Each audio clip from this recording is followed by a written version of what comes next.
Okay, let's call this meeting to order. Please stand for the pledge.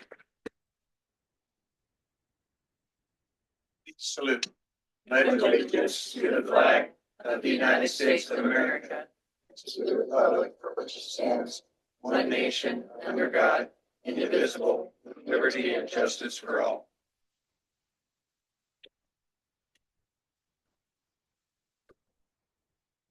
Right.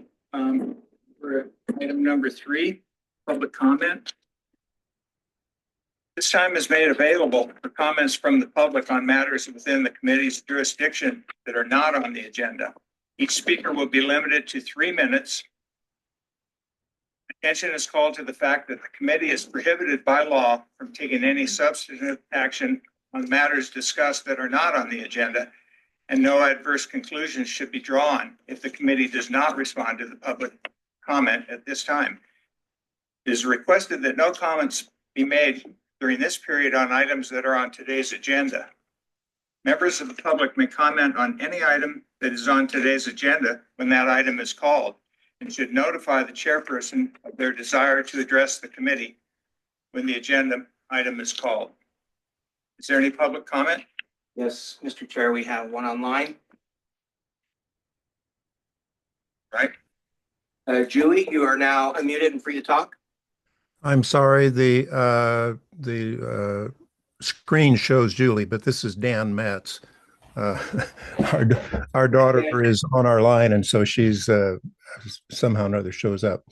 Anyway, Dan Metz, Madera. I just wanted to underscore the importance of the work that you folks do. It is highly important to demonstrate to the community that the work is meeting the requirements and satisfying your role in the appendix. And so I think it's highly important, and I just want to underscore for you the importance of that work and to say that I appreciate your work.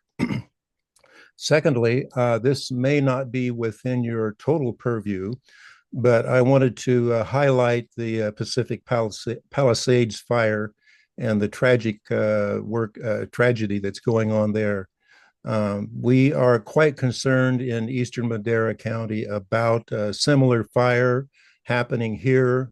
There was a 2008 community wildfire protection plan that highlighted some 11 communities within East County that are high priority for attention. And I think that was a 2008 study. And that was, I think it's something like 2 of those 11 highlighted communities have been addressed or partially addressed. And that's over a period of 16 years. And if we continued at that rate, it would be another 80 or 90 years before we attended to all 11 of those communities. So it's important to put a priority on those communities and the work for fire evacuations. You know, we see pictures of abandoned cars in the Palisades area, and we remember that from the Courtney or the fire up north in Grass Valley area. And so we want to avoid that here. So although you folks can't initiate projects, you can keep that in mind and maybe help influence things. So thank you very much for letting me comment. And again, I salute you for the hard work that you folks do. Thank you. Thank you, Mr. Metz. That brings us to item number 4, welcome and introductions. Could we start with the guests tonight? If you'd like to introduce yourself. Sure. Am I a guest tonight? My name is Jared Carter. I'm a Deputy Public Works Director for Madera County. I oversee the engineering division. Dominic Tyberski, Public Works Director, Madera County. Matt Treber, Chief of Development Services for the County of Madera. I'm Ellen Bitter, Deputy City Engineer for the City of Madera. Sandy Eversole with Madera County Transportation Commission and Authority. Irving Neal with the Transportation Commission. April Molina, Member at Large. Russell Shaw, District 5. Joe Moreno, and I believe I'm District 3. I'm Terry Flanagan, at large. Wayne Chapman, District 2. Janice Gomes, District 1. All right. Item number 5, we're going to have election of officers, chair and vice chair. So at this time, I'll open up the nominations for chair. I vote to have Terry Flanagan as chair. I'll second that. Any others? I'm sorry, who was the second? Baker.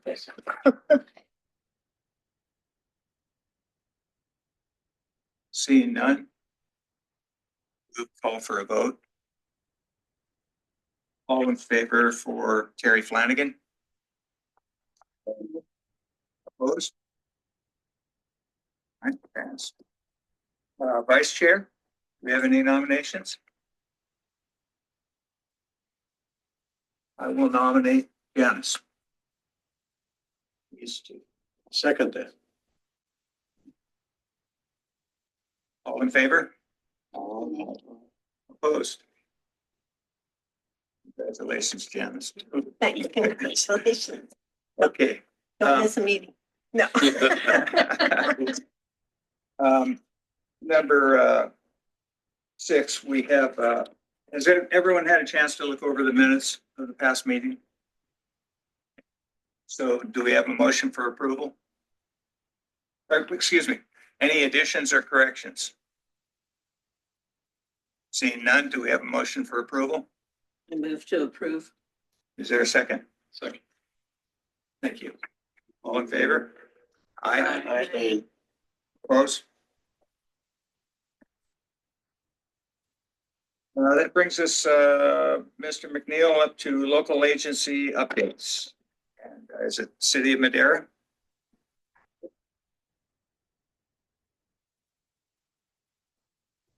Good evening, members. My name again is Ellen Bitter. I'm the Deputy City Engineer, and I apologize. I missed your last meeting in June. That was when we were having some fun out on the Avenue 13 sewer collapse. So that's prepared, and we're back onto our other projects.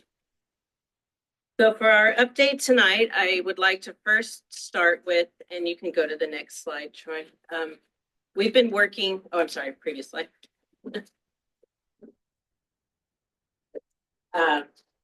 On our pavement management system update, our plan update, and that is where the roads are evaluated for their condition, and then they are tabulated, and a decision tree is applied as to, based on their condition, what kind of treatments should be applied and costs associated with that. And that basically gives you the state of your current streets. And we had previously completed a study of the arterials and collectors. And then last year, we restudied the entire network, local streets, arterials, and collectors. And the report was that the average pavement condition index, which is the score similar to a grade score, is 60, which is less. It's considered fair condition, and we are less than the statewide average, which is 65. The other piece of information that came out of it is that if we were going to bring our entire network up to a good condition, or at least a 70, we would need $174 million. So that's not untypical of our road system, but it does tell you the importance of having funds available to leverage other funds so that we can, get the most bang for our buck. So that's where Measure T is so critical. Next slide. This is a picture of our city network, and what you'll see is the orange is considered to be poor condition, and red is very poor. Yellow is that marginal. So, and just looking at the map, you see a lot of orange and yellow. Green and blues are good. That's in our newer areas. So this aids us in determining how to best spend our dollars and to program our projects for the upcoming years. Next slide. So in the Measure T program, the first program is the Commute Corridors Farm to Market funding, and that is primarily on collectors and arterials. And so I'll go into a few of our projects that we have programmed. On the next slide is the Olive Avenue widening. We've had to break that up into several phases. The entire scope is all the way from Gateway Drive to Knox Street, which, and it's going to be widened to a full arterial, and it's to include an improvement at the railroad crossing, full widening for 4 lanes. So it requires a new signal system there. We also did a utility undergrounding. The utility poles were in the way of the road, and so rather than just moving them back, we had the utilities placed underground, so there's no potential risk for getting hit, which can happen with poles that are above ground. And that work has been completed. We are still working with one final connection to the railroad signal cabinet. Once that's completed, then all the poles out there will be removed. We're working on phase 3 right now, which is at the intersection of Knox and Olive. There's a new park going in. It's James Talbert Park. And we have actually completed the road widening at the intersection, and a traffic signal will be installed there in about 6 months. The remaining project is subject to our completing our work with the railroad and negotiating and finalizing the agreement for the railroad crossing widening, and then we should be able to move forward with the rest of the roadway widening. Next slide. We've also had a focus in this corridor where there are several schools. It's Almond Avenue, Pine Street, and Stadium Road. There's 3 schools and 2 high schools, all right there. So we've been studying that corridor, primarily the Stadium Road corridor, and there are some recommended improvements to help facilitate traffic and also pedestrians and school-age bicyclists in that area. And so we're nearing completion of that, and those recommendations will go into a project that's also in our plan, which is the Almond Avenue extension, which will connect Pine and Stadium, if you're familiar with that. Our next project, major project that's be funded this year on the next slide, is the traffic signal at D Street and South Street. Currently, it's a 4-way stop, and that is going to be upgraded to a traffic signal. And it's funded with federal funds, but there is a Measure T component that helped us meet our local match requirement. So next I will move on to our 3R projects, which is resurfacing, restoration, and rehab. A lot of these projects were kind of put on hold until we completed our pavement management plan because we wanted to prioritize, make sure that we were targeting the right streets. You'll see there are several projects coming up that are in this 3R category. So we're not widening and we're not building a new road connection. These are strictly maintenance and rehab of our current collectors and arterials. And so on the next slide, it's R79. And you'll see this commonly. There's several streets all lumped together when one to deliver one project. So they don't, so I won't identify each street, but you'll see that between this one, we have $1 million in Measure T. We're partnering that with $1 million in the state gas tax, the RMRA funds. So now we have a $2 million project. And then on the next slide, it's our project identified R81. Same thing. We have $750,000 in Measure T, and we have our matching other state gas tax, which is LPT and the CRRSAA or CRISA funds. So again, now we have much more of a project that we can deliver. And again, you'll see that the focus is kind of all over town, hitting the collectors and arterials. You won't see us hitting the worst streets necessarily because they're so expensive that our dollars don't go very far. So our goal is to try to provide the most cost-effective treatment to get their condition back up to a 70 or 80. Okay, next slide. Now the next pot of funds, the Safe Routes to School and Jobs. A lot of this goes directly into our city's street maintenance program and funds that department. but there are also funds, again, that have been programmed for bigger projects once we've met the needs of our city's street maintenance annual department funds. So the next slide is another overlay road seal type project, $1 million in Measure T, going to be partnered with $1 million in the state RMRA funds.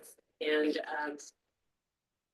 about half the streets have been identified. There's still funding in the project that we're going to use the results from our pavement management plan to fill out the rest of the streets for that project. And on the next slide, our most recent one is we've kind of compiled all the remaining funds that haven't been programmed in previous projects in Measure T and lumped it into a $2.4 million project that, again, will be the list of streets will come from our pavement management plan. Next slide. So in summary, Measure T provides about 46% of the funding for all of our road rehab projects. And this table lists those projects that we just showed you, what the Measure T component is, and then the other sources. So for $5 million of Measure T, we actually have over $11 million of projects programmed. Next slide. So as I noted, then also that this particular pot of funds programs, $860,000 is what's slated this year to go to our street maintenance department. And that's what they use for the potholes, crack filling, painting of the roads, and sign, maintenance. And then another project that we are working towards, and on the next slide, it's the very beginning funds needed to help improve the Howard Road and Pine intersection with the storm drain flooding that happens. So we've allocated some Measure T funds for the preliminary design phase. That is helping us scope the project and get some preliminary engineering in place so then we can apply for grants, because the project itself is about an $8 million project fix, because it's an entirely new pipeline going out to an expanded ponding basin. So it's a very expensive project to fix that area. We also use on the next slide funds for, these are matching funds, again, for a federal grant where we are putting sidewalks in and making ADA upgrades to our street intersections. So we have two projects here that we have used Measure T funds to match. One is along Schnorr from Sunset north to the river, and the other is around the area of Washington Elementary School. Okay, next slide. Moving into the next pot of the Measure T funds, the environmental enhancement funds. And again, we use these funds to match federal grants. We have funded several alley paving projects. So the federal grant is for air quality, because by paving the dirt alleys, we're mitigating the dust that gets kicked up from the alleys. And so the majority of the funds came from that grant, but we have 3 projects programmed for this upcoming year to pave alleys. And again, pulling our resources, we had to pull a little bit from this pot as well to fulfill the match for the Schnorr sidewalk and the Washington sidewalk project. And then certainly not least, but last, on the next slide is our transit component, and our Measure T funds are programmed for their project where they want to, they've reconfigured the routes, and that requires moving some of the bus shelters to the new routes and adding enhancements and shelters where there currently aren't any at some of the stops in the new routes. Excuse me. Are those the covered bus benches? Yes. We're talking about? Yes. Yeah, so they're portable. They aren't permanently affixed. Well, they're somewhat permanently affixed. So we're working with a consultant right now to help put a project together to actually dismantle some of those and move them to the new location. So, and that pretty much concludes our current update. Happy to answer any questions. A question about the bus routes. how do people find the routes? Like how many buses are there? And there's no signage at the stops. So how do people know which bus to get on to go to each stop? I am not as familiar with our system. Roy, were you raising your hand or, oh, shoot. That I would be happy to take that question back to our transit department. And Yeah.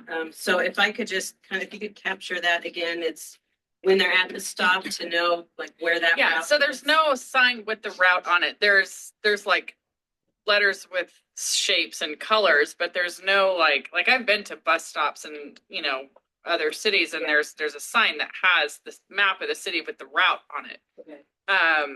And I just wondered, where do you find that particular thing?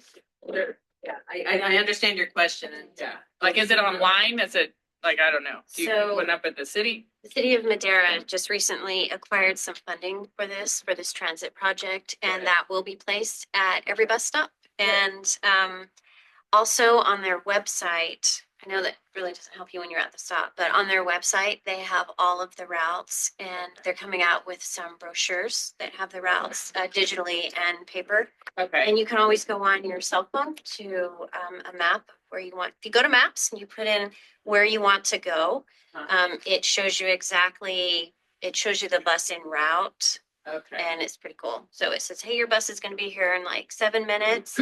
You're going to get on it, and it's going to take this long to get to the next stop. And if that's not your stop, you get off at the next one." So And that'll work on your cell phone. it does. It actually works all over the world. You just have to hit the bus icon. And so that currently is available for City of Madera, but I do know that the signage at the bus stops is coming. Okay, good. Question, Ellen, on the, look at your PCI map, the red and the orange, how do you prioritize to eventually improve those roads or bring them up to a different color, better color? so that's where the leveraging comes in. If there are grants out there that allow you to match funds, we would try to spend those grant funds on these types of projects that are so costly. So that, in fact, I'm working on packaging a grant. There's a big federal grant, the RAISE grant. I'm not sure if we're going to apply to this grant, but something similar to that is what we're looking at. Looking at the map, are they mostly in residential areas or is it a mix? It's a mix, and honestly, the wear and tear from heavier traffic, truck traffic, that might cause more of your poor conditions in some of those collectors and arterials. And so, we would try to focus on our arterials first, because we don't, just for safety reasons as well, we try to keep those repaired. All right, anything else? Yeah, so getting to a D in South Street, the traffic signal, what was the determining factor to put a traffic signal up there? There was a lot of concern about the safety for the kids walking to school. Okay. And the characteristics of the traffic is that people were not stopping for them. And so that's why they put a four-way stop kind of as an intermediate fix until the traffic signal could be installed. So yeah, it's generally for the pedestrian and the school traffic in the area. Anything else? Mr. Chair, did you want to take public comment at the very end or at each agency's presentation? Yeah, let's go ahead and after each presentation. I do have a public comment at the moment. Thank you. I'm assuming it's for the city of Madera.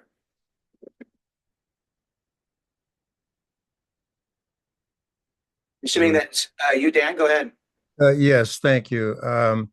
Ellen, I'm sorry, you might have said it and I missed it, but on slide number 2, you mentioned that the PCI for City of Madera is 60 and the statewide average is 65. And then you added that 175 million is needed over the next 10 years to get all roads to a good rating. I don't remember you saying what is a good rating. So a good rating is 70 and above. 70 and above. Okay, thank you. And last question, Ellen, on that same, the PCI is currently at 60. What was the prior assessment, the most immediate prior assessment? The prior assessment for collectors and arterials, I think we, at that time, were about 68. And that was in 2016. And then they have dropped for our arterials and collectors, now it's about 65. Our residential streets are actually 58, I think. So averaged together, that's 60. But I was actually surprised to see that the state of our residential streets had dropped that much too. Okay. More traffic. All right, Ellen, thank you very much.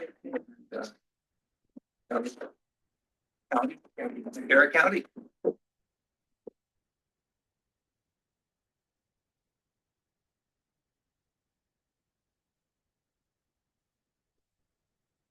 Good evening, everyone. Happy New Year. Mentioned I am Jared Carter. I'm with the Groups Department. Getting our update this evening. Is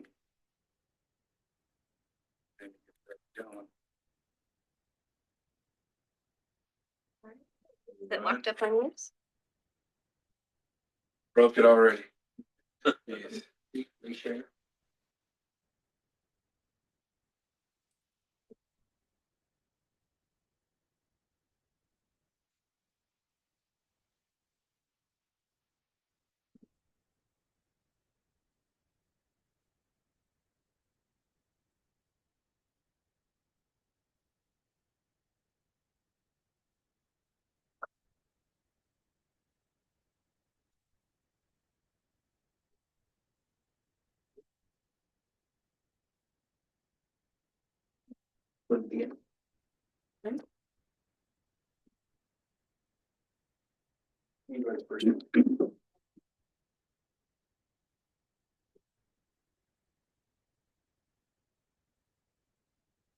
All right, good.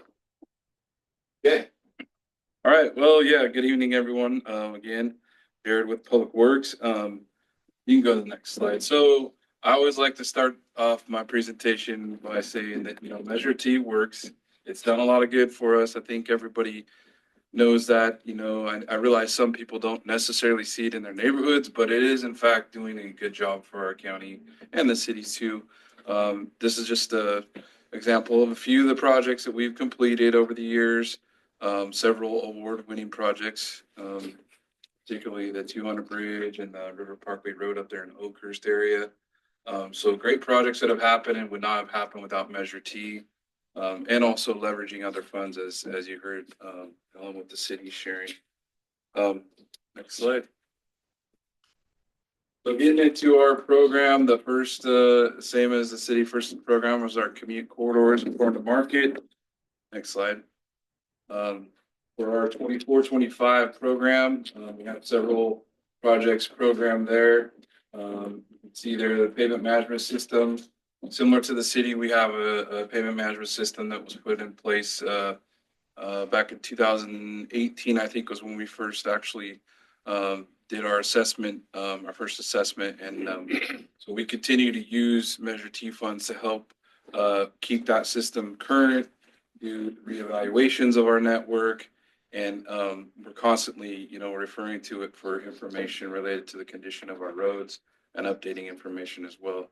The Mid-South Connector project, or River Parkway Road, is, well, some folks might know it.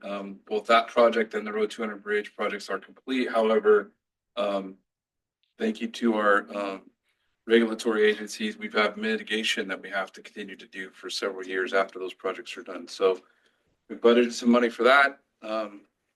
The Avenue 25 Bridge replacement project was recently completed.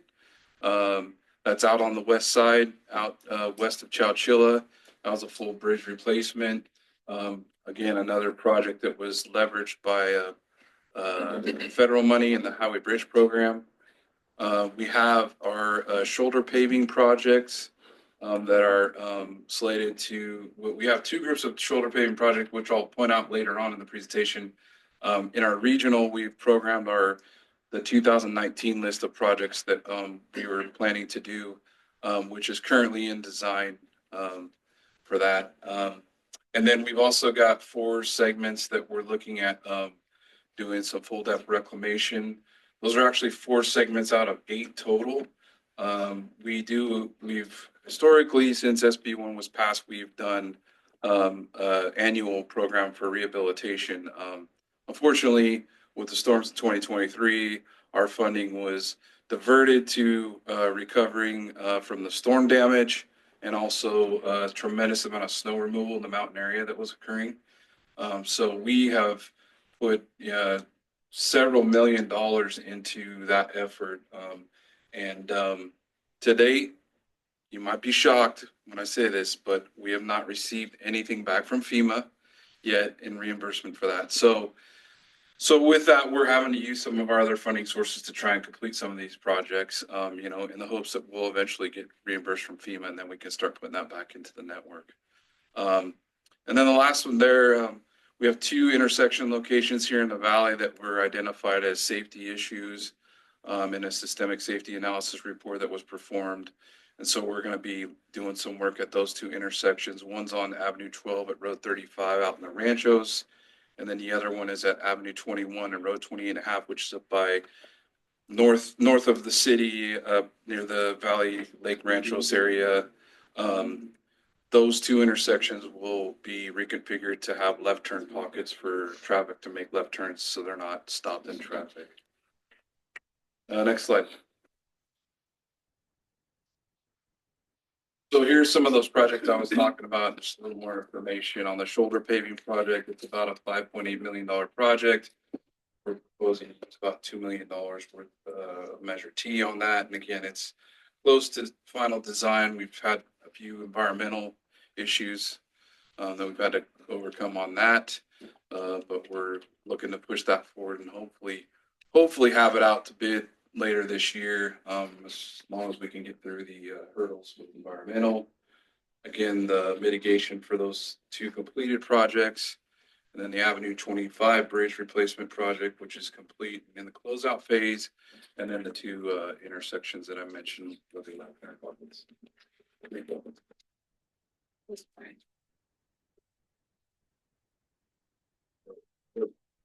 This is just a construction picture of the Avenue 25 bridge project. Recently completed, kind of a cool aerial picture of when they were pouring the deck there. But it's about a 320-foot long bridge, pretty lengthy. It spans the Ash Slough. And this bridge actually had some structural deficiencies that required us to close the bridge when there were high flows in that slough to make sure that there was no concern of it taking out the support. So it was a project that was definitely needed. That's a pretty high traveled route on the west side of the valley out to the west. And we did actually get a award through the American Society of Civil Engineers Fresno chapter for that project. So good project. Next slide.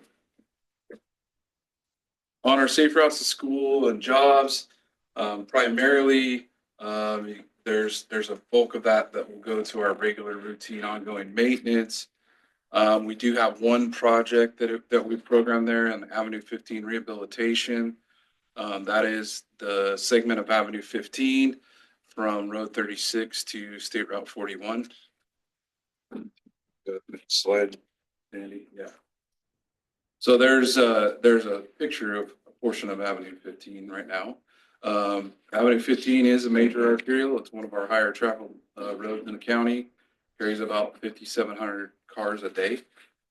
And the current average PCI for that segment from 36 to 41 is about 47 for pretty poor condition. So we're estimating about a $4.6 million cost for rehab of that segment. And we're looking to apply about $3.8 billion of Measure T towards that. Next slide, please. And then the other category under this program is our street maintenance, supplemental street maintenance. This historically, the county has used this to match or assist our maintenance districts. We have the largest number of road maintenance districts in the state of California. Primarily, most of them are all up in Eastern Madera County area. And so we utilize this money to match the maintenance funds that those districts collect and accumulate over years. It's not a lot of money, but as it builds up, we're able to match that money and get some projects done. If you recall from our last meeting, I presented a list of several projects that we were going to be doing to perform Cape Seals in several districts. And you go to the next slide. So here's that project is now done. It was just completed this last summer. So you could see, well, kind of see on the screen here. It's kind of small. You can see the list of all the maintenance districts that this treatment was performed in. We covered about 40 miles total of roadway up in, again, primarily up in the mountain areas. You can see almost all of those are in District 5, which is up in Eastern Madera County.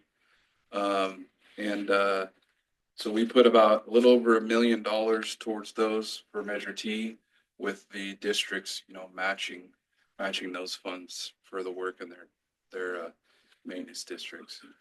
So one thing to point out here is that these districts, the roads are not county maintained. They're not considered county maintained. They're not in our maintained mileage. So we cannot use gas tax money or any money that we get from the state that's given to us has to be used on our maintained mileage system. So when these roads are in maintenance districts, they're considered non-maintained. However, the county acts as the maintaining agency, if you will, on behalf of the district, and manages the funds, collects them, and has the work performed on behalf of the district. So while these are not county maintained, they are roads that people use, right? We cannot use gas tax dollars on these roads. So this is the mechanism that we were able to use with their assessments that are collected from the property owners and matching it with Measure T. Next slide. And then this is the flexible funds are impounded for the expenditure plan for regional projects. We do have a small amount of ADA compliance funding that continues to build up, and primarily we're reserving that for when we have the opportunity. We're looking at some pedestrian projects. There is a study going on right now for the Oakhurst area, a mobility study that's going to be looking at multimodal opportunities up in the Oakhurst area on certain routes, which eventually that plan should produce some potential projects that will have an opportunity to go look at performing. And so this money can be applied towards some of those projects if they're pedestrian related that will require ADA compliance. Next slide. On our transit enhancement, this money all primarily goes to the county's public transit service, which is Madera County Connection. A bulk of this money right now is being used to equip or prepare our transit fleet for the compliance requirements that we have to meet with zero emission vehicles. There's an order that's requiring that rule that's been I believe it's 2029 is after 2029 your fleets will not be able to purchase gas powered buses. It'll have to purchase only zero emission. So our transit manager, Monty Cox, has been working to prepare us for that. He's using Measure T as one of the sources, and there's several others that are transit specific that he's able to use to help with that process. We just recently this week awarded a contract to a company to put in solar canopies at our transit facility here in Madera, our main bus yard, in preparation of putting in the infrastructure for all the charging stations that we'll need to charge those buses. And then we also have a few of the electric buses on order already to start changing those out in the fleet. So it's going to be a big undertaking and very expensive. But it's something that we have to do because the state's telling us we got to do it, good old state. So that's where a lot of that money is going to be going, is in the transit enhancement stuff. Next slide. And then environmental enhancement, similar to the city, they use this to match the congestion mitigation air quality, or CMAQ as we call it, funding, which is air quality for air quality purposes. And so we don't, the county does not have alleyways like the city. So what we use that money towards is shoulder paving. So on roads where we don't have paved shoulders, it's just dirt shoulders.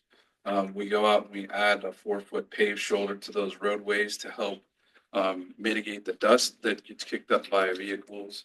And in the process, we're also able to put rumble strips and things in there for safety as well. So this particular chunk of money here was programmed for the 2021 CMAQ group of projects, which is actually just finishing up. Next slide, if you want to go to the next slide. Yeah, so this is just kind of the two different groups of shoulder paving projects we have, the 2019 segments and then the 2021 segments. And if you're tracking, you're seeing that we did these out of order, and that's true. The 2021 segments, actually, we had no environmental issues to clear that project, so it was able to move forward first. And so we moved that forward this year. And like I said, it's almost complete. And go to the next slide. There we go. So there's a picture of some of the work done. So you can see that basically they're just adding a 4-foot paved shoulder to the existing road. And then they grind in rumble strips and restripe. So we're excited to finish this one up and anxious to move on to the next one and get those projects done. It's a strategy that, you know, one of the strategies we have with that, and Roy can plug his ears, but because you're not legally allowed to do any kind of maintenance or expansion projects with CMAQ money. So the county strategy is we go in and we rehab a road. So every segment that was done in this 2021 shoulder paving project is a segment that we rehab within like the last 3 years. So then we drop back and use this CMAQ money plus a little bit of match from Measure T, and we're able to go out and add the shoulders to that project using that funds. We wouldn't otherwise be able to do that if we didn't do it in that sequencing. So that's kind of the strategy that we have to try and get paved shoulders on our roads. Since we can't use the CMAQ money with the rehab project, kind of complicated, but you learn how to use these programs in the way that helps you. You just got to figure out the I guess the tricks of the trade. So that's kind of the strategy we use for a lot of those CMAQ funds and the shoulder paving projects. Next slide. So as far as our current pavement condition, next slide. Our 2019, as I mentioned, that was the first condition assessment we did, and we had an overall condition of 44. We recently in 2023 just reassessed everything. Our pavement condition index did go up slightly. You know, obviously not where we would like it to be in the, you know, upper 60s or 70s. But, you know, we are making progress. You know, I wish I could say that it would only take, you know, what was your number, Ellen? 174 million over 10 years to get our network into a good condition. Ours is more like 600 million. So, you know, we got a much bigger chunk of issue to bite off with that. And, you know, there's still a significant shortfall in the funding that we need to really address our network. And to add to it, gas tax revenues are projected to decline significantly over the next 4 to 5 years with the introduction of electric vehicles. So imagine that, you know, the state says everybody's got to drive electric vehicles, and they kill the way we fund road maintenance. So dilemma that's being talked about a lot at the state level. They're looking at other options and alternatives. I think we'll go to the next slide. Danny, I think you had a graphic there. Yeah, so there's a presentation from back in February 2024 that kind of gave an indication of what's going to happen with our gas tax revenues.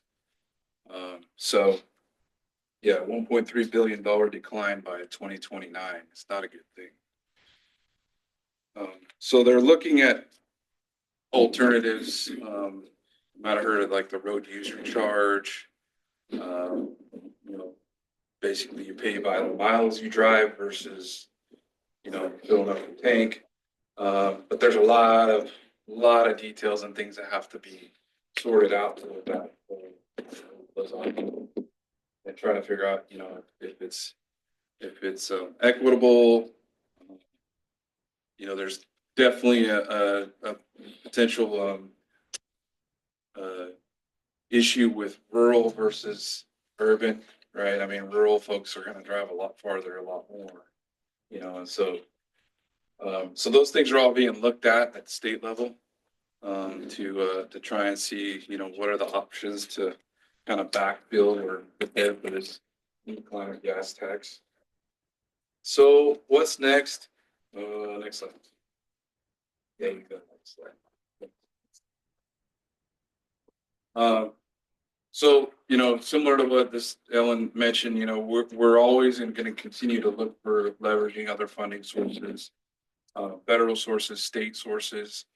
I could tell you that it's worth it to do that, but there are a lot of things that come with using state and federal money that we have to do extra that we wouldn't otherwise do. Environmental being. So, you know, isn't an easy thing to do, but it is. In the long run, we can get more money to go towards, you know, things like bridge replacements and things like that. You know, the county has looked at a lot of options for cost-effective methods of doing things. We're doing a lot of full depth reclamation projects where we reuse the material that's there in the roadbed instead of taking it all out, taking it away, and bringing in new stuff. And in some cases, we put additives, cement, things like that in to help strengthen it. So we've tried those in a lot of places and been very successful with them. I'm pretty happy with the process and the cost savings. There is some cost savings to that, and it's also environmentally friendly, which you know some people really enjoy and like. There's a lot of emerging technology coming out. Artificial intelligence. There's tons of stuff out there now with analyzing pavement data, looking at conditions and assessing, you know, options to treat those things. You know, I'm getting emails all the time from companies, you know, offering different services within artificial intelligence. Just as an example, one company has a system or a program that you can basically just set up your phone in your windshield and drive through roads, and it will figure out all the cracks and conditions in the road at just driving at speed down the road. So it's pretty, I haven't tried it, but it's pretty amazing stuff. I know AI is becoming a huge thing. It is a huge thing already. I just don't know how many people have really grasped how much it's being used. But that's definitely something that I can see being part of our future. And then, you know, again, just the declining gas tax is something that's going to have to be considered. And then last on there, but very certainly not least, is the renewed Measure T. Most of you know that looks very different than our current measure in terms of how the funding is allocated. So we're anxious to see and start digging into how that's going to look and what we can use and how we can apply it to our network, because I think it's going to be a big help, even more help than our current measure in the way that we're able to apply that funding. Next slide, please, Sandy. So yeah, if you don't know, this is the kind of the breakdown of the new measure, with about 80% going to the local streets and roads category. So for the county, that's about an average of additional 8.3 million a year. So it doesn't close that $660 million funding gap that we have, but it's definitely going to help us, you know, chip away at the issues that we have and the conditions. And, I know, Commissioner Flanagan asked the question, how do we prioritize and select the roads? I mean, we use the pavement management system certainly and look at pavement conditions, but we also look at other things like the classification. So like, for example, Avenue 15 that I was mentioning earlier is a major arterial. That carries a lot of cars. It gets beat up much faster. It serves many more people. And so, we want to try to tackle that and get it addressed and bring it up to a good condition before it goes to a point where it's going to be 2-3 times more expensive to fix it. And as we start doing that and attacking those more heavily traveled roads and those major arterials, if we get them into a condition that's good and we can do preventative maintenance, which is, sometimes a third or even a quarter of the cost, that opens up more money to go towards the next classifications of collectors and then locals and, down the road. So that's kind of the strategy that we've been using. We've been employing. The board, sort of adopted that mentality is focus on arterials. Let's get those things going. And we've tackled a lot of those over the years. We do have a long ways to go, but this is certainly going to help to have more money to go towards that. So with that, I am available for any questions. Any public comment? There are no hands raised at the up. Yes. Okay, I guess that's for me, Troy. Go ahead, Dan. This is Dan Metz, Madera County. I have a question about for Jared about the Oakhurst mobility study. I thought that was 100% funded by a grant, and you had some comments about the Measure T. Can you help me understand if there's a portion of the mobility study that's involving Measure T, or is the Measure T a future part of whatever comes out of that mobility study? Please, thank you. Yeah, that's correct. The study itself is funded by a grant. What I was mentioning was the ability for Measure T to apply for, potentially be used for projects that would come out of that study. So there's no Measure T money going into the actual study that's being done at this time. That money was actually, that was funded through a grant, or is funded through a grant. Any more questions, Janice? I have a question. My concern is, I don't know, is there any more constructions with a railroad going across our roads and stuff?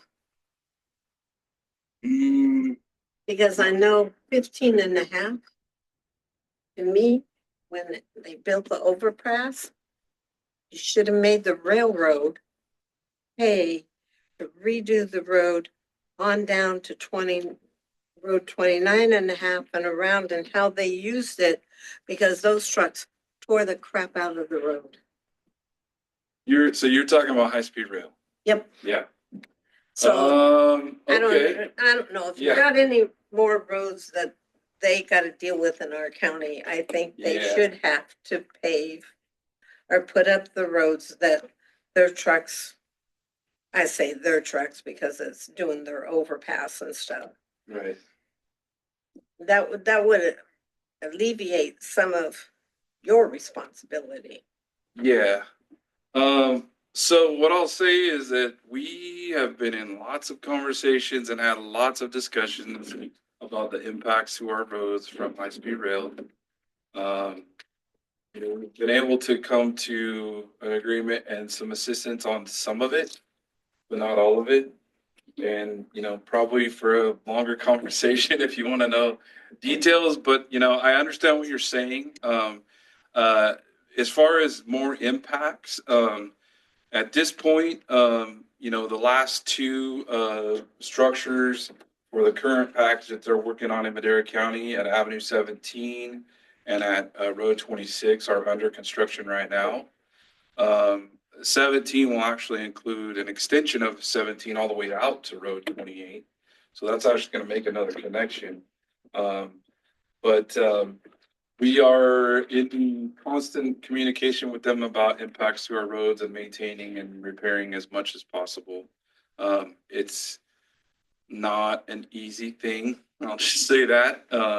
But it's been some, I mean, from the day they started in our county, we've been having conversations, so. I have a question about the PCI of Avenue 15. I drive Avenue 15 every other day. How do you measure, in a nutshell version, of course, because I'm sure there's a whole engineering thing, but how do you come up with the number 47? I mean, I've driven down a lot worse roads in the county, and just curious why Avenue 15 is I don't know. So the city roads that are an average of 60, right? And if you had to average the county roads, like I didn't see an average for all the county roads. I get there's a lot more of them. But why is Avenue 15 out of 47, I guess, is my question to you. I mean, like I said, I drive down it all the time and it seems fine. I'm glad It's you think drivable? it seems fine. I mean, that's Yeah. good Well, to hear. A lot of people don't think it's fine, but yeah. So the average for the entire county network was in one of the slides I mentioned is about 48. oh, you're right. Okay. Yeah. So I mean, you could call So it's an average 15 the road. average. Yeah. So it's an average road. Correct. Right. Correct. So why aren't the worst roads being given the $4.6 million? So that's a great question. That's a great question. Yeah. So so there's a concept that we talk about called the worst first concept, right? And that is take all your money, go out and fix your worst roads, which are going to cost more money, right? So a road that's in a 30 is going to cost way more money to fix, much more money to fix than a road that's at a 47. So you could take all your money and put it into, let's say, 10 miles of the worst road in the county. But then you're going to have the other 1,480 miles that is going to struggle and continue to deteriorate. So the idea is, although, you know, the mentality is, why aren't we fixing the worst roads first? Well, the reason we're not doing that is because if we do that, the good roads or the roads that are average right now are going to become the worst ones. And then now you have a $20 million project instead of a $5 million project.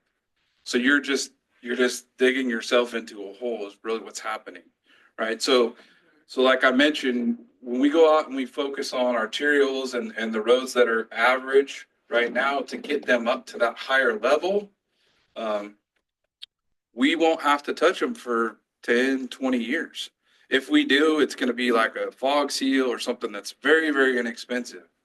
And then we can, the next year, the money we potentially would have spent on that road, we can then apply that to the next road and the next road and the next road. So it's kind of I've heard people say, you know, the snowball approach, right? But that's the concept because I'm getting into the technical stuff, but there's pavement condition curves. And when you get to a certain point, your costs go tremendously higher and your deterioration goes down way faster. So if you let your roads get to that, then you're actually going to cost yourself more money. I got a break protocol if I step in here for Jared, one. wouldn't the volume of traffic also be an important factor? Yeah. And like I mentioned on 15, that's one of probably our heavier projects or roads that carry volumes. Yeah. So Cost the benefit. Yeah. And I'll just add to Jared, I will tell you that Jared and Dominic know a million times more than I'll ever know on PCI ratings and treatments of pavement. But, you know, Commissioner Shaw already kind of spoke to what I was going to get here. We get a lot of those calls. I have one, for instance, I'm not going to tell you the road because some people in this room may know the property owner who calls and demands, come out here and fix this road, right? Fix this road. The road is probably a PCI in the single digit, somewhere in the 0 to 9 range. But it takes about 8 trips a day. And it's going to cost us $8 million. That I understand. And that's I'm where- thinking of Raymond Road, 28 and a half. These are roads that are also heavily trafficked, right? I mean, and other they're, thing they're I in would much say worse is- condition right now. There is segments of 15 that are very, very good, that have recently seen rehab and work done Right. from But this basically the is, city. this is 36 to 41, right? That's Yeah. the worst segment that has not had a recent treatment placed on it for some time. A lot of work from the city boundaries out to 36, and so Right. Yeah. that's all I was Right, gonna yeah, add. it's blacker. I get it. The road is blacker than the, right, yeah. It had seals on it, chip seals. And again, Right. Jared and Dominic could tell you to the specific types of treatment that was done on there. But to what Jared was speaking to, because we did that rehab and we maintained that, it's a lot cheaper to extend the life of that road and keep that at a higher PCI for many, many more years than letting it deteriorate and then having to fund. And that's what these guys are really focused on then moving forward is, hey, once we get a road in a good shape, let's make sure we're doing those treatments in 3 years, 5, right? And making sure we're extending that life beyond the 20 years. Because historically, right, put the treatment down and then we walk away for 20 years and then we come back. And guess what? Costs have increased a lot over the last 20 years. Mhm. So I have a quick probably question. said too much. Is Jared set me up here now. Yeah, I did. The expert. Just gonna ask you.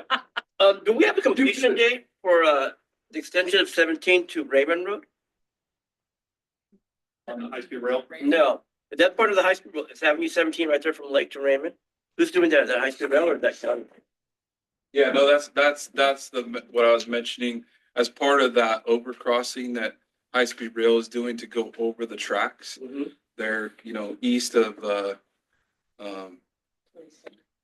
yeah, we call it 27. I think it's Lake. Lake of the City. Yeah.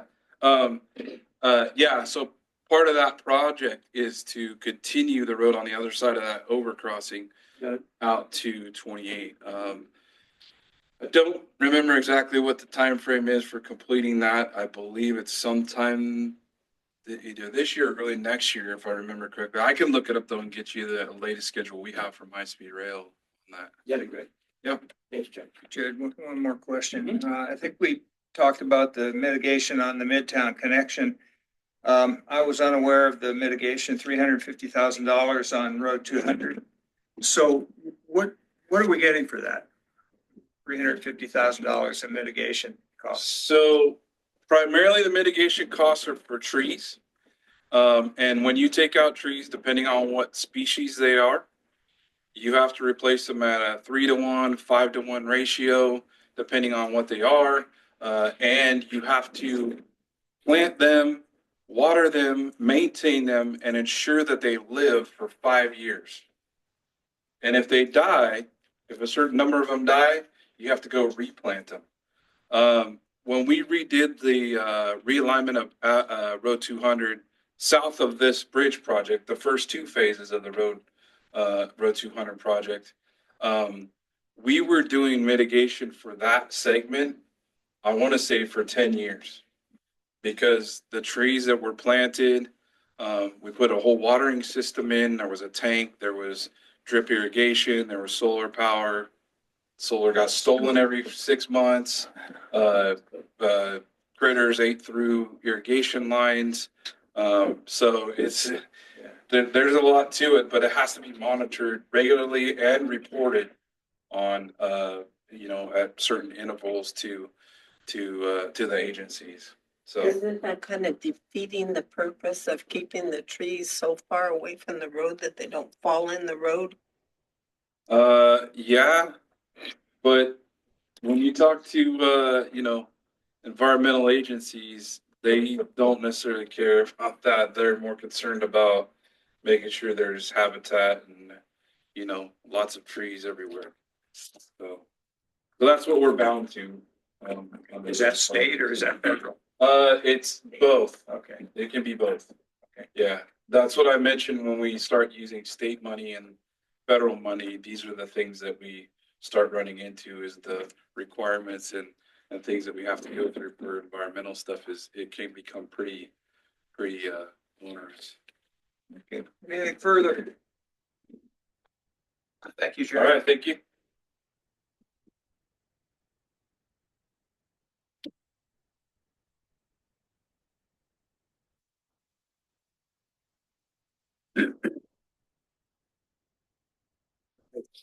I am not Jason Rogers from the city of Chowchilla. Jason sends his apologies. He was unable to attend the meeting tonight and asked a sent the Chowchilla presentation. It's pretty similar to the last meeting's presentation, so let's quickly go through it and then maybe highlight some things and then try to answer any questions you may have.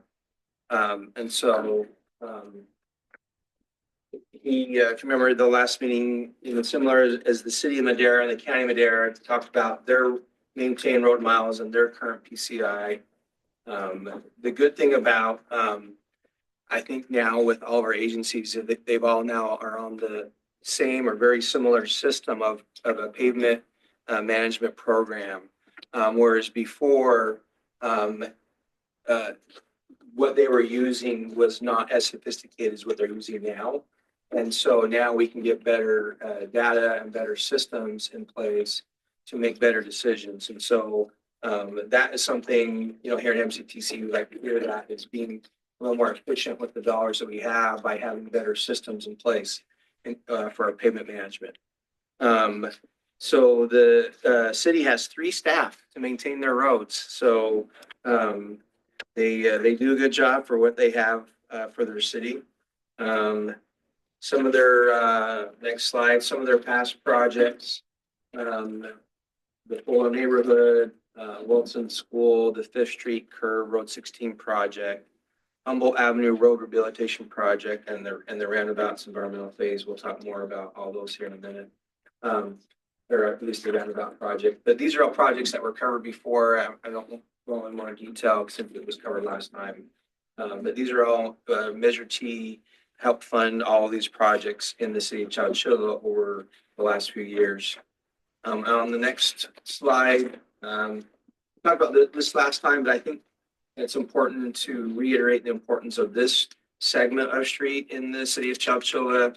You have the high school there. It's a heavily traveled road, and Measure T was a big.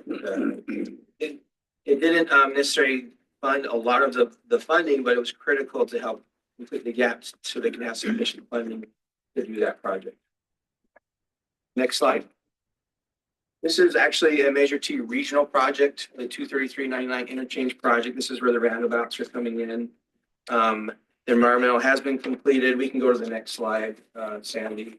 We can see what it's potentially going to look like. They're going to be building a new bridge essentially that goes over. They're going to add. It's going to be the eastbound side. There'll be a new bridge for people coming over eastbound, and then there'll be roundabouts on each side, and then all this project will add pedestrian and bike lane access, which right now is limited or unsafe.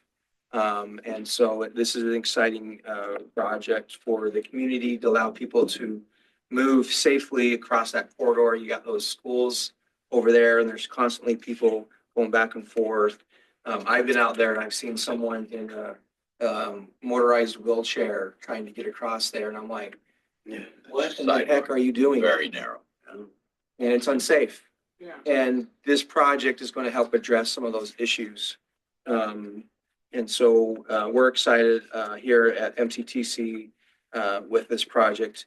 It is slated to be in construction in fiscal year 26-27. And it's in design, and we're excited. In the next few meetings, we'll keep talking about it. We'll bring the latest status each meeting of where they're at in that project and as it gets closer to construction. The Chowchilla Boulevard reconstruction project, I believe, was just finished this last fall. And so I know that is a corridor that gets traveled into the city and out of the city industrial area. And then on the next slide, just showing kind of their plan for the year, their dollars. As you can see, it's not necessarily a lot of money. And so what they have to do is use leveraging with other state and federal sources that they have to do the projects. And Measure T is an important component to be able to leverage those other funds to do that. Next slide. 40% of the city's road maintenance budget comes from Measure T. That's a big number. I think we've heard similar numbers from the city of Madera. And so Measure T is a critical component for maintenance of roads, filling potholes, striping, etc. Next slide. They have the Clean California project. I know this is something I think isn't currently in construction. And it was a few years ago, the state had some excess money, and so they created this Clean California program for agencies to be able to apply for improving areas, including beautification. And so you can see there on the slide that there's going to be they're adding a median with some beautification. They're adding some flashing beacons, some new curb ramps and sidewalks, and Measure T ADE money was used to go towards this project. And it looks like the expected completion should be here in this spring. So at our next meeting, I'm assuming Jason will report on that project, of the status and the implementation of that project. Some upcoming projects, the Chowchilla HSIP project. HSIP stands for Highway Safety Improvement. It's a federal program. They have an Avenue 24 reconstruction project. They'll be purchasing a new CADX bus, I'm assuming to address the electric mandate, as was previously mentioned. And then continuing the Humboldt Avenue reconstruction, the second phase of it, and Avenue 24.5 rehab. It looks like the next slide is a little more detail of each of these projects. HSIP project, as I mentioned, it's all about safety. And so they're going to be adding in some stop signs and regulatory signs, marked crosswalks, and something flashing beacons. I don't know what RRFB stands for. Rectangular rapid flashing beacons. The railroad crossing? Is it the yellow ones for pedestrian crossings you see? Yeah. And so over on Robertson and is that 7th Street? And it looks like various locations and intersections on Robertson. So that's exciting to improve their downtown there.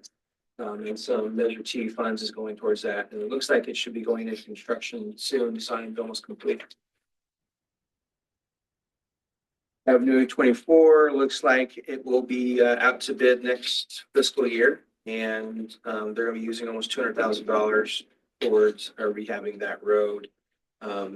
And I believe that's kind of out in the area where the new AutoZone distribution center is located in that area. So as you know, that's probably a lot more traffic these days with the employees there in that opening.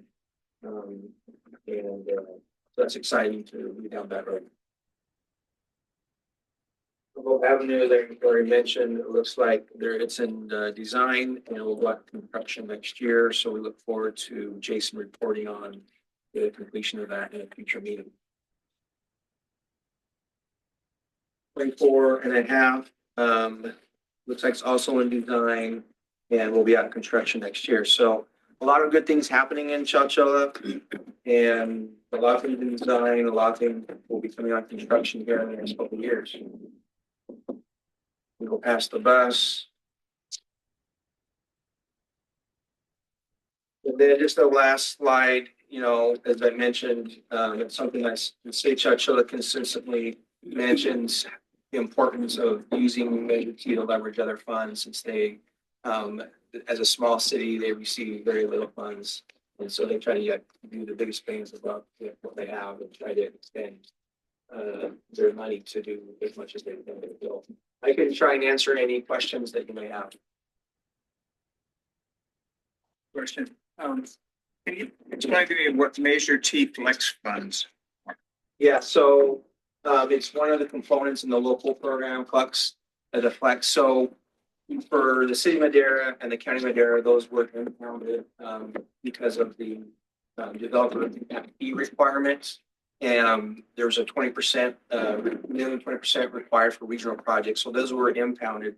Chowchilla didn't get their funds impounded in the first few years. And so they received flexible funds and just never really spent them, and looks like they're gonna be spending them now. So they just accumulated. They accumulated, they sat around for a few years, and it looks like they're finally starting to spend them. Thank you. So I've been after them. I keep asking them, why aren't we spending the dollars? We keep giving you dollars, like, what's going on? And it's like, well, we have a plan, and it looks like it's finally coming to fruition. Any other questions? I have a question, but it's not regarding Chowchilla. Now that the casino's officially going up, is there gonna be any funds allocated, like any road widening or bridge widening around there? That is a good question. I'm not the person to answer that one. I don't know if Ellen has any information or Jared from the county or the city on, is the casino, I'm assuming is casino contributing to any road? Correct, improvements? yeah. I know. I mean, I could, yeah. I know, I need to be the master after. Yeah, I mean, I'll try to sort of answer that a little bit if I Right. can. So, one thing to note is that the county has, and the city have no ability to condition that project in any way, shape, or form. So we cannot condition them to make improvements. However, I know that there have been discussion and agreements for them to contribute to improvements. They will definitely be making improvements on, Golden State, going north of 17. I believe that they have committed to contributing to some improvements near the interchange as well. I don't know to what extent. So we expect that there will be some, but I don't know that I could tell you exactly what those are going to be and how extensive they will be. We're just going to try to keep working with them as closely as we can to partner in these things, I guess you call it. Yeah. So I don't know if I'll add more to the mystery. So my role in the city is I deal mostly with implementing projects. I don't review the private development. That's mostly the city engineer. But I do know that there are new private development projects coming forward because the casino is there. And those that are in the vicinity, and for instance, at the intersection of Golden State and Avenue 17, they are conditioned and they are going to be implementing improvements that will serve not only their traffic and that they generate, but then factor in what the casino traffic might be. So it's kind of a snowball effect in that maybe it's not the casino itself, but everything that comes with it will be implementing certain improvements too. Is that within city boundaries? At the intersection of Avenue 17 and Gold State, like where there's the Argo now, that is city right there. But then the casino is actually in the county. Okay. Yeah, thank you. Is there any public comment? I do not see any hands raised, Mr. Chair. All right. Well, thank you. So that brings us up to the regional update, item number 8. Yes, I think we can go through this fairly quick, getting near to the end here. Really quick, just a review in the slides. I know it's been mentioned throughout the presentations on the screen and in your packet is all of the programs of Measure T, of the current Measure T. So there's kind of like the main programs and then there's sub programs under those. And each of those sub programs, each gets its own allocation of dollars, right? They get a percentage of the pot of as funds come in, they get their portion that goes into those programs.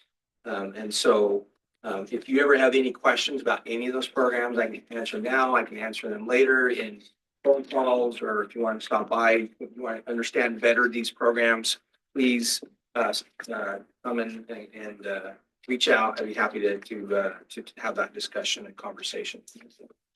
Next slide. Just real quick on a snapshot. Through December, we have received $180,450,517 in sales tax revenues for Measure T. And that started collecting in April of 2007. Our current projection financial projection is about 217 million through the end of March 2027, which is the sunset date for the current. So you can see, there's still considerable revenues to be collected. These are our highest years of the 20 years. And so we'll be watching that to help fund the last few projects that I'll talk about here in a second. The 23-24 cash receipts were 16,155,382, which was about 100,000 less than the previous year. So what we've seen is during COVID, we saw this big jump in our sales tax revenues. We had like 20% increases 2 years in a row. And then now that we're at this level, we've seen kind of a flattening. And so is that indicative of the economy or things going on? There's a lot of things that go into that. We do work with a sales tax consultant that helps with forecasting and reviewing these things to make sure that we're forecasting properly. But that's kind of where we're at. The current state is they're basically flat, our revenues. And even into 24-25, we're at about 16.2 million, 16.3. So we're basically 2 or 3 years in a row, we're going to be about the same. And so that kind of, what does that tell you? It is what it is. And so you can read from it what you want, for what that means. The local agencies received about 8.1 million of the 16.1 million of those funds. Those are millions of dollars. Millions. Okay. $8.1 million is what the agencies received from the 23-24 tax receipts. So what is this 189 per $1? Yeah, so I'll cover that right now. So, so because of Measure T, we've been able for our different projects, and because we have a measure, we qualify for certain programs, funding programs. And so we approximately, I say this because sometimes it's hard to, there's a lot of indirect leveraging that happens because you can do this project because you have Measure T, you can do more and make your dollars go farther. But we conservatively can say we have leveraged over $341 million from other sources, from state and federal sources, from state bonds to state programs, from federal grants, et cetera. And so that equates to date through December. We bring, for every dollar Measure T we collect, we bring in almost $2 or $1.89 from outside sources in addition.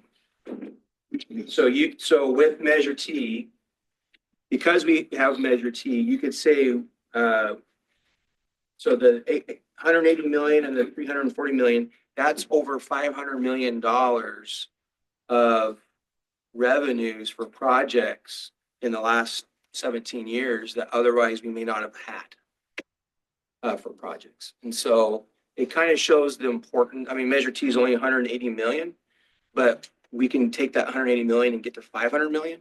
That's a big deal. And it's a big story to tell. And it's really what I always tell, what's the biggest benefit of Measure T? We can leverage. It gives us a seat at the table to talk to our federal and state partners, even if it's just a little bit. We have one project, we put $9,000 towards Measure T but we're getting 120 million in state funds that otherwise we may not have moved forward if we weren't able to contribute our piece of the pie. 120 million. Yeah. Yep. And so sometimes they just want you to be able to contribute something. And because they understand we're small and because we have something to bring, they are willing to talk to us. And that's really what Measure T helps us to do in the big picture. Yes, it funds projects. Yes, it helps us with maintenance. Yes, it helps to address the PCI. Those are all things that it does do and it will do. But the most important thing is it allows us to have a seat at the table to talk to our state and federal partners who have way more money to dole out than what we can generate here.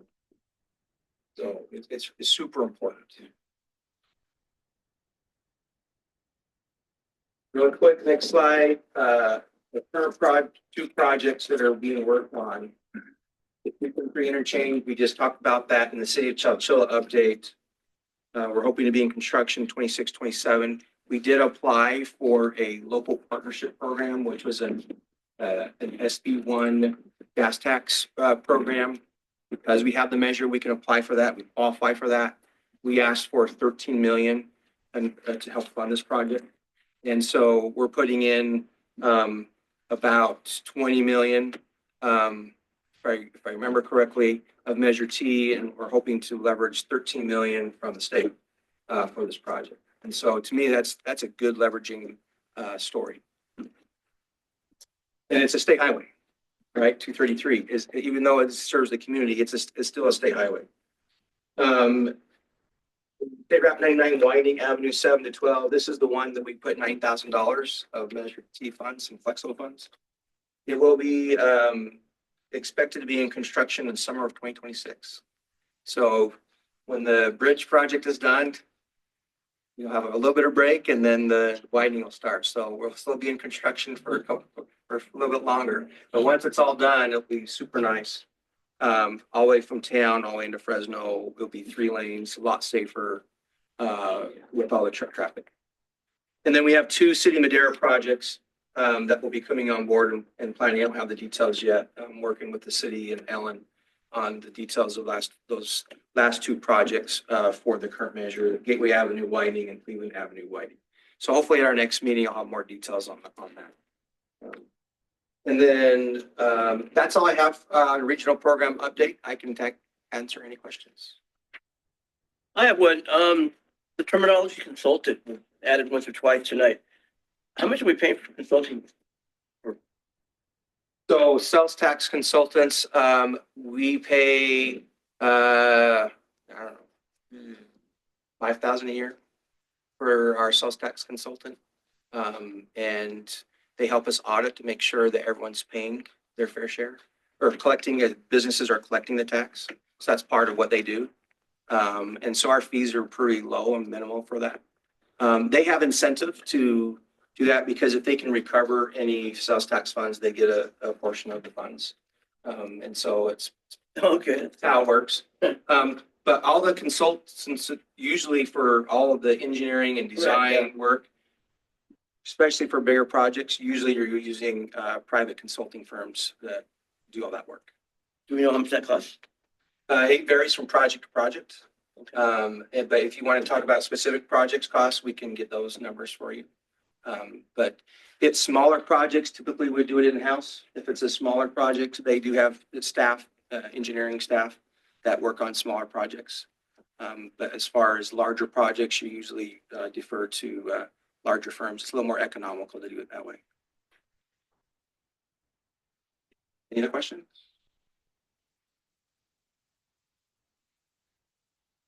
There's one more page. Oh, let me see if there's any hands raised.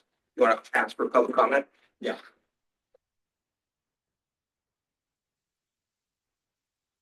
The next pages are for the next item. Okay. All right, that's it. For the election results. Right, okay. So no public comment? I don't see any hands raised at the moment, Mr. Chair.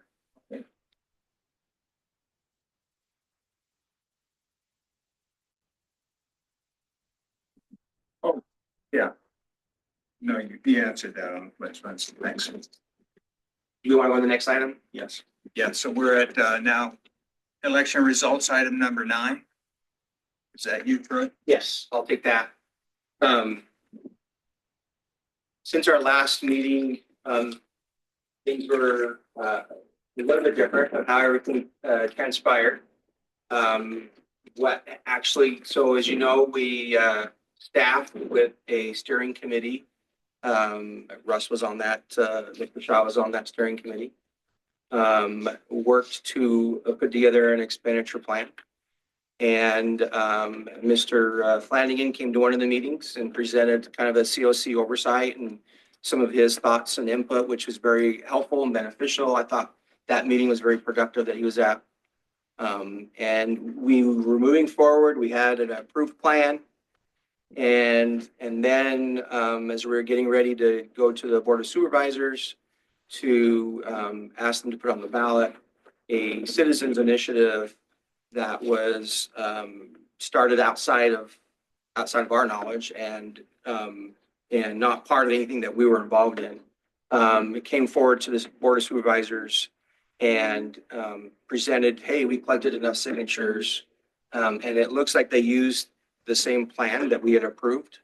There was some slight variations depending on, I think they used an earlier version of the plan and not necessarily the final version, is what it looked like from my perspective. But the Board of Supervisors voted to put that on the ballot instead of the one that we worked on. And so what that did is it lowered the citizen initiative only requires 50% plus one to pass.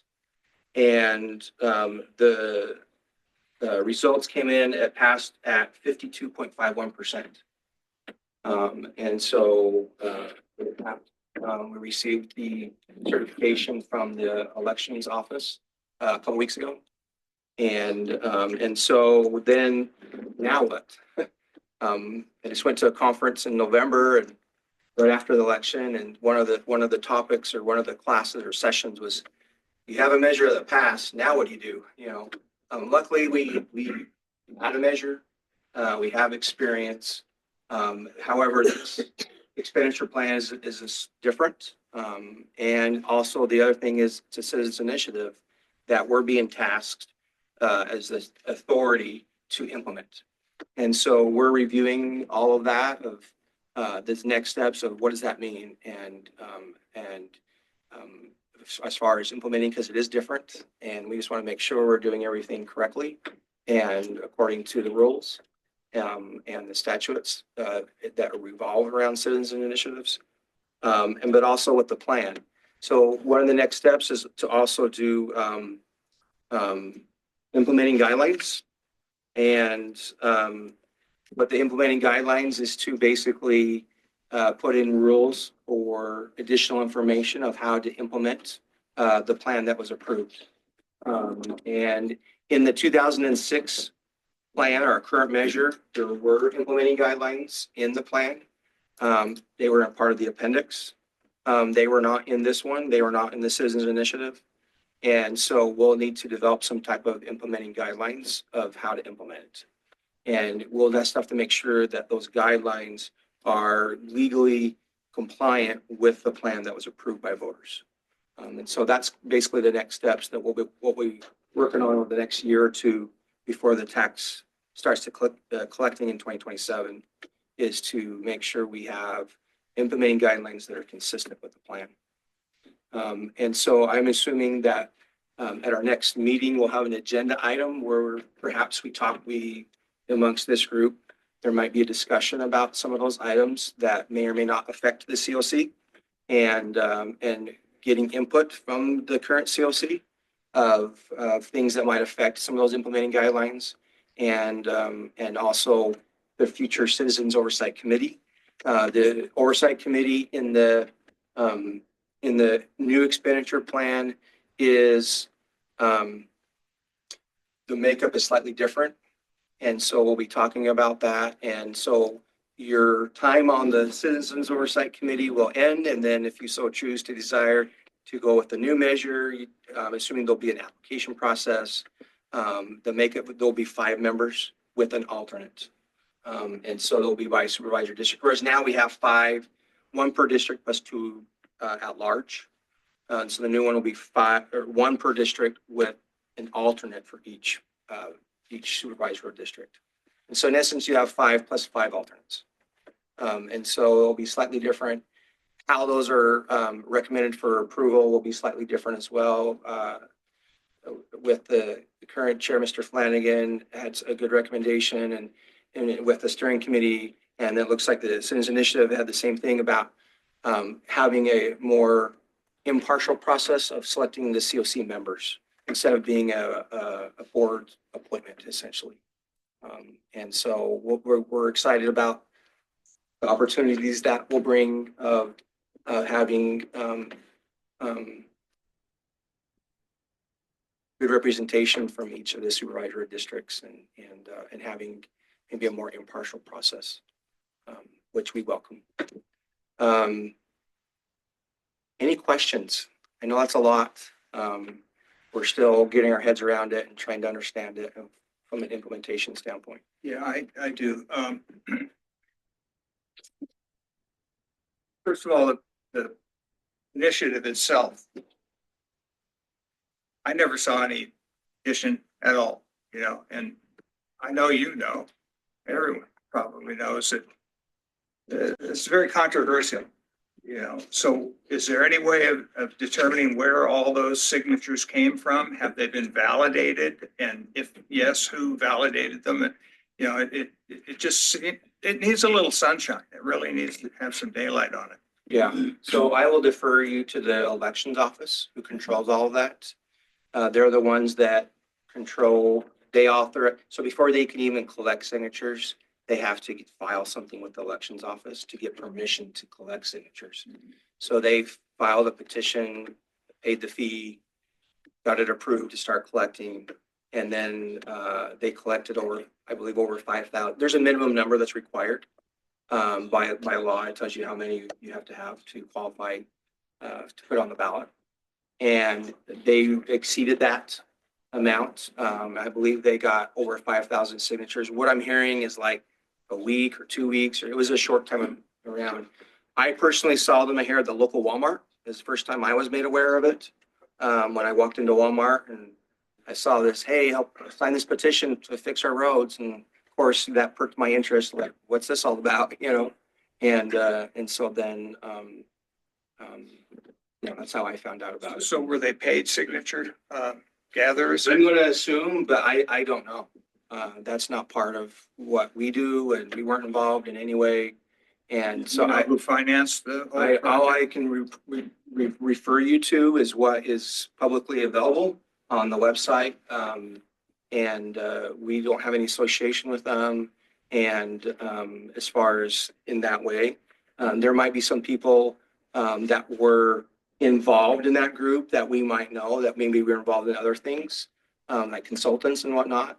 But as far as the Citizens Initiative effort in any way, we were not involved. Any questions? I have a question.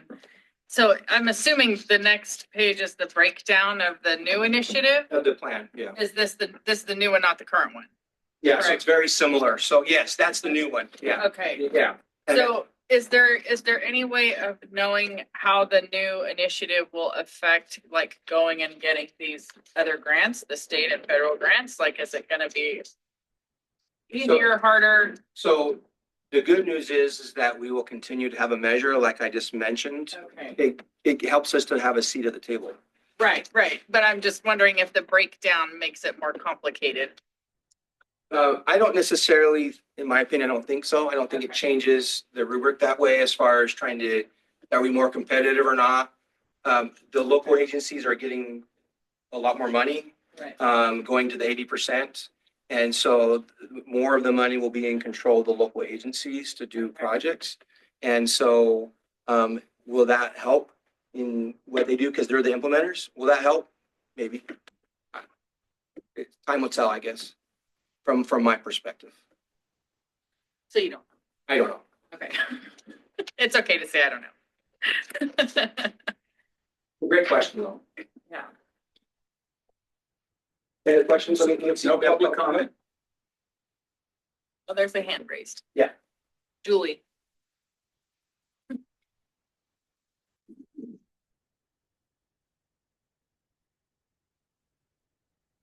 Go ahead, Dan.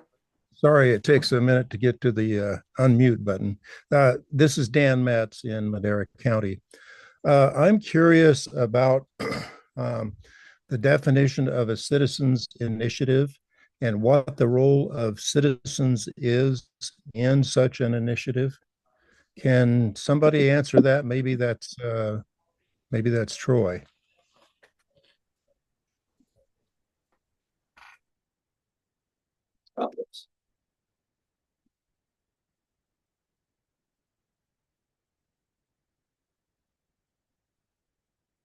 Yes, I have no comment on that question. Not sure how that relates to the authority as far as what's a citizens initiative. All I know is we've been tasked. The citizens initiative was passed by voters, And we've been tasked as the transportation authority to implement. We have a couple of years to figure that out, what that means, to put in rules and guidelines.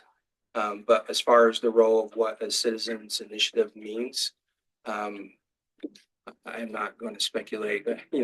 I can give you my personal opinion, but I don't think it's appropriate to, in this setting. Yeah.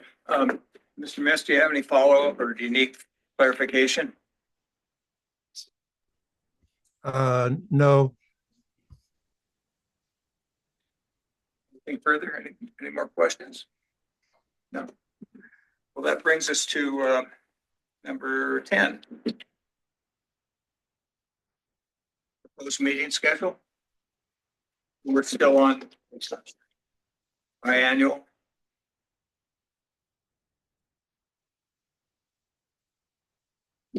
Yes.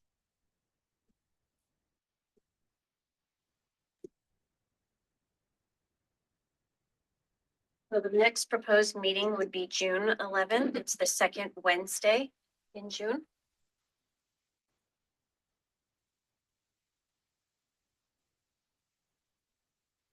Any comments or objections? We need a motion on that. Making sure that everybody would be good with it. Okay, thank you. Agenda items. Be in touch with you people to that meeting, and if there's anything, if anyone has any of the committee members have any suggestions, just contact me by phone or email, and I'll bring them forward to the MCTC. That's an important meeting because that's where we'll be going over the audits. We'll have the auditor on like last time. We'll be doing the annual report from the group. As I earlier mentioned, we'll probably have an item regarding the new measure and implementing guidelines and what that means to this group and getting your input. So there'll probably be an item for that discussion on there. But it's a really important, critical meeting. So we'll be looking at the 24-25. I'm sorry, 23-24 fiscal year audits that are currently being done right now. So is there any chance of getting those sooner than we get some So short fuse? the reason why we do June is because they're usually finished between like March and May. It is because of these, because they have like 9 months to finish their books. And then as soon as those books and when they're finishing, and then they'll come into these compliance audits around that time. Right. And so that's why it just takes that long, just because that's just the schedule of how it works. And so the only way to get them sooner is if the counties and the cities get their audits done sooner, which that's a big ask. They meet them by the deadlines. Yeah. Can they do it sooner than that? Don't hold your breath. Yeah, I mean, it's difficult, to go over that and digest it and you talk to people about it and try to get input. It just seems like it's an incredible short fuse. And then there's the topic the dilemma we had last time with all the various audits coming in, and that there was that roughly a $900,000 discrepancy that you explained for us. The explanation was difficult for a layman to digest. Yeah. It really is. Yeah.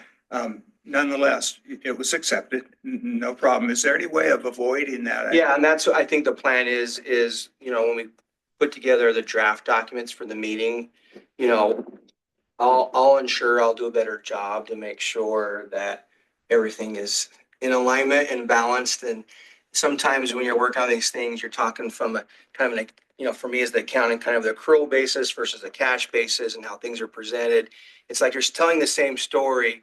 The numbers might be slightly different because it's all just a timing thing. It's just what period are you looking at, right? And when you're looking at the numbers are you looking at this period or are you looking at this period? And so sometimes a cash versus an accrual basis, there could be difference in the numbers. And I think that's, if I remember right, that's kind of what happened. Yeah. Any other questions? It seems like the lay person have a little harder time putting their arms around accrual. Yeah. And that's why when I say receipts, when I mentioned receipts, that's cash receipts, because that's a little understandable. That's actual cash we received, during that period. And so that's why instead of talking about, well, we received this amount of revenue, but we only see this amount of cash during those periods, because we get the monies 2 months later from the state. And so we record on the books on that way of when the revenues are generated, but we don't actually receive them until later, right? Because businesses are collecting them and then they're paying them later. So I have a question then. Is the Citizens Initiative, is there a provision in there for the COC to have access to our own auditor? So, yeah, so how the plan that we set up initially, that carried forward in the Citizens Initiative is there's provisions if the COC, so we will still have currently what we're doing, that won't change. We're responsible for the books. The auditor works with us to do their work, the independent auditor to issue the report. If the COC will have a budget, if the COC wants to have an additional auditor, consultant, whatever you want to call it, person to come in and do an additional look at things, we will have some, it won't be a lot of budget, but I'm anticipating to have some budget available in order to make that available to the committee if they so choose. What kind of a number are you thinking of? Well, it just depends on what kind of work we want to have them to do. Yeah. Like, that's where when we get with the new committee and having those conversations, what is it that you want to look at in order to issue your report? Right. To assure you to be able to sign off on this report, right? And that's why, we say enhanced measures. Yeah, there's enhanced measures in order to have more accountability, which is fine. It's great. I mean, it's important to have accountability. Okay. Any other suggestions for agenda items? Now, back to the audit thing. My question is,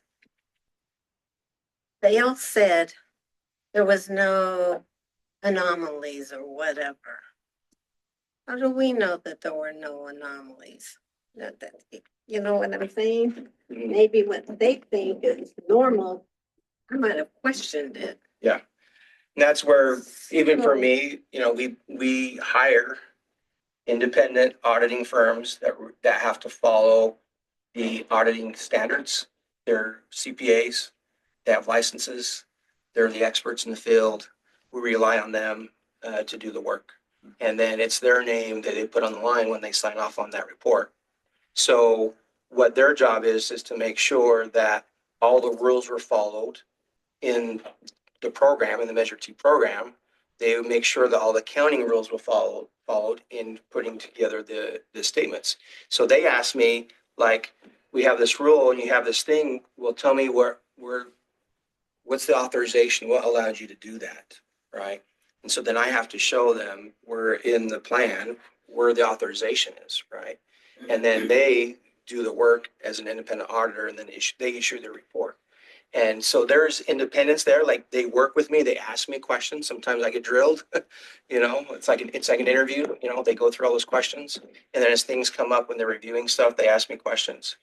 And then they do the same. And then on the agency ones, they use their own auditors for those. But there is a separate certified auditing firm that is licensed to do those audits. It's just like, hiring a lawyer to go and represent you in court, right? You're going to hire someone that's licensed and certified. It's the same thing with this. You hire someone that's what they're trained to do and licensed to do. So I don't know if that necessarily answers or helps, with your question, because I have the same thing, and sometimes like, well, why didn't they, but my job is to make sure it's right. And if it's not right, they tell me. And then if it's a finding, they'll let me know. The other part to that is like last year's audits, when I was reading them, there was a couple of questions. I called him. I was like, hey, I don't understand this. Can you explain it to me like I'm in the third grade? And he did. He did a great job. And then I understood it. It's like, oh, okay. And it had to do with parentheses numbers that looked like we were in the hole. We weren't technically because of the timing issue. Yeah. And so, it can always. Yeah. He's always said you could pick up the phone, so I did. Yes. Put them on speed dial. That's right. That's right. Yep, that's what he's there for. He's, in April, has, Ms. Molina has called me several times, so I Mhm. have no problem with taking. And Mr. Flanagan, we've had a few emails and phone calls. Janice, anything further? No, that. Okay. That brings us to, let's see, items from committee members. Let's begin with April. You have any comments or Like about this? anything? I'm a grandma. It could be, oh, congratulations. First time, she was born November 25th. I'm so excited. Yes. Can you believe it? And I'm only 47. So September was my first grandchild. Really? Oh, you have a blue birthstone. That's fantastic. It's a sapphire. Beautiful. I love it. Congratulations. Thank you. How about you, Russ? I have no. Joe? I have one son and he's a professor at Stanford. Wow, nice. Finishing. Still waiting for grandkids. Daughter's on her. Janice, do you have any comments? No comments, but I do have 11-year-old great grandson. Congratulations. That's awesome. So, Max has resigned.